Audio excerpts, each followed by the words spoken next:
Europe 1.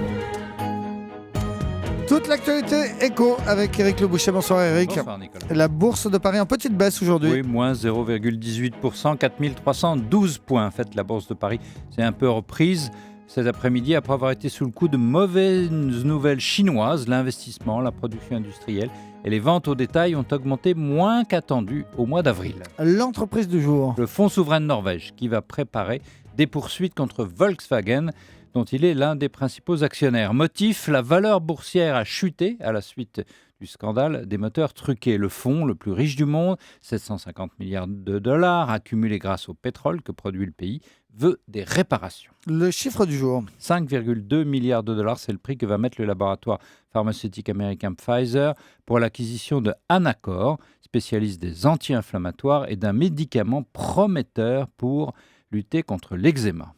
Le fait du jour, Éric Le Boucher, ce sont les prix du pétrole qui remontent à près de 48 dollars aujourd'hui. C'est une mauvaise nouvelle pour François Hollande. Alors oui, souvenez-vous de l'alignement des astres miraculeusement favorables à la croissance française. Le pétrole tombé cet hiver à 30 dollars le baril, certains le voyaient même chuter jusqu'à 20 dollars. L'euro tombé de 1,30 dollars en 2014 à 1,06 en novembre dernier, ce qui a été très bénéfique pour les exportateurs européens et français. Et enfin, les taux d'intérêt au plus bas grâce à la politique de la Banque centrale européenne. Trois astres alignés, une conjonction de facteurs favorables venus tous de l'extérieur. Depuis cette date, les astres se sont un peu désaxés. Les taux sont toujours aussi bas, mais l'euro est remonté un peu vers les 1,13 dollars. Le baril est, lui, vous l'avez dit, proche de 48 dollars. La cause en est une demande soutenue alors que la production de pétrole de schiste aux États-Unis s'est un peu asséchée. Les exploitants ont fait faillite avec un baril à 30 dollars.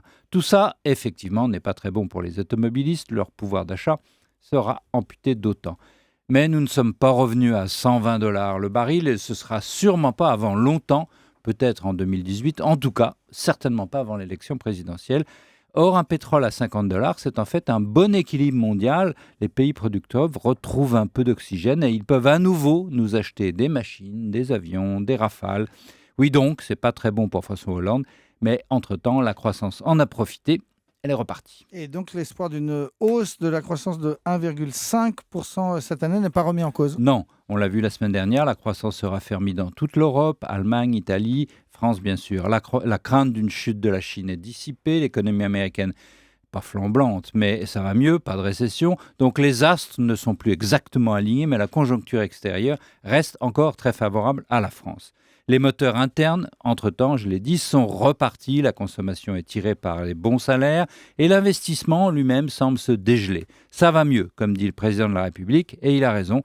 Le pétrole et d'une façon générale l'extérieur a beaucoup aidé et a redonné des couleurs à l'économie française. Le chômage suivra, la courbe est en train de s'inverser. Ce qui ne va pas mieux, ce sont les deux maladies structurelles françaises, le déficit budgétaire et le déficit des échanges commerciaux. Sur ces deux indices, rien ne va, c'est la preuve que l'économie française va mieux, si on peut dire, en surface, mais qu'elle est très loin d'être solide. Ses finances, comme son industrie, restent très malades. Merci beaucoup, c'était le journal de l'écho signé Éric Le Boucher. C'était le journal de l'écho avec Saxo Bank, spécialiste de l'investissement et du trading en ligne.